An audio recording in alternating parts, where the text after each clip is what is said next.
လာပြီဘာကိစ္စရှိလို့လဲ ဝယ်မပြပေးလိုက်တာလားအမကော အမမရှိဘူး ဝယ်မပြပေးလိုက်တာလား အကုံတော့လေ ပါအကူတော့ပြအချုံးပြပေးနေတော့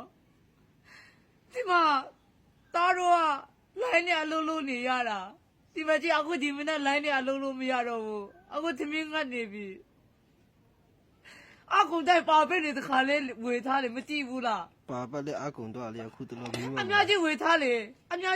အဲ့လိုမျိုးဝယ်ပဲဖွင့်စားပြီးတော့မယ်ဆိုအဲ့လိုမျိုးတွေတီးကြလေ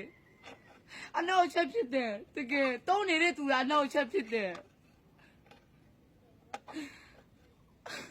အယမ်းပဲဟိုတကောလေးတခါလာပြောပြီမပေးဘူးကပြောမှာအခုကပြန်ပိတ်နေအယမ်းပဲတော့တခါမပေးနဲ့ပါပဲလေအများကြီးယူထားမှကြည့်ဒီမနေ့သမင်းငတ်ပြီ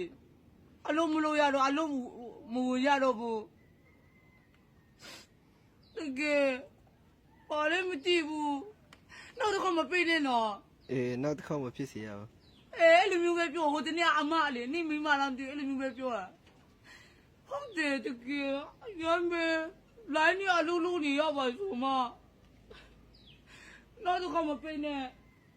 ဒီမှာလေကားလေးမပေးမနေအယမ်းမိုးလာဟုတ်တယ်တော့ပါလည်းမသိဘူးနောက်တစ်ခါမပေးနဲ့တော့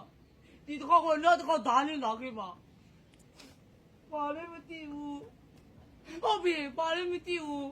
နောက်တစ်ခါမပေးနဲ့တော့